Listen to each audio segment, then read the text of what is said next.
For nogen er det her band endnu vigtigere end Iggy Pop and the Stooges for den sags skyld. Virkelig et legendarisk punkorkester, MC5. Med mig har jeg nu en fyr, som hedder Adam Olsson. Velkommen, Adam. Du laver også musik under navnet The Adam. Ja, tak for det. Og du er ikke en del af MC5, men du har et kæmpe forhold til den gennemgående figur og virkelig også en legende, ham som hedder Wayne Kramer. Ja, det har jeg. Og Wayne Kramer er rent faktisk også involveret i noget af det musik, som vi kommer til at høre fra nu, som er et helt særligt projekt. Simpelthen en symfoni, som du har kastet dig ud i at lave.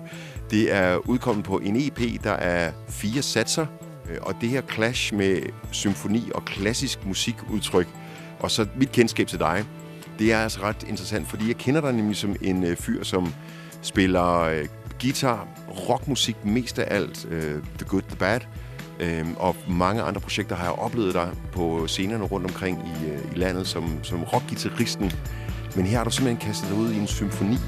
Hvad er det her, det går ud på, Adam? Ja, det er jo rigtigt. Altså, jeg har jo mest beskæftiget mig med rockmusik, fordi jeg synes, det har været den genre, der har sagt mig mest, og den, jeg bedst har kunne identificere mig med. Men jeg har jo også haft en større og større træng til at gøre noget andet og blive inspireret af andre ting.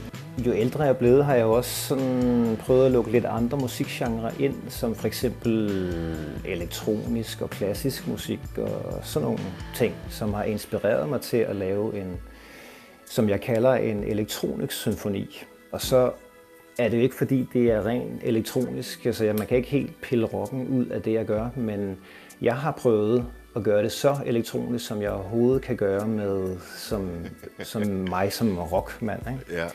Har det været svært? Ja, det har været svært. Nogle gange er der gået autopilot i den, og så har man bare puttet bækkener over det hele, og så har jeg lige taget et skridt tilbage og så tænkt, nej, væk med bækkenerne. Det skal være en eller anden elektronisk ting, der kommer ind her i stedet for. Så jeg har hele tiden skulle holde mig lidt selv i ørerne, for at det ikke bare bliver rock. Fordi det er i hvert fald missionen med det her, at det ikke skal være bare rock, men det skal være lige så meget alt muligt andre genrer.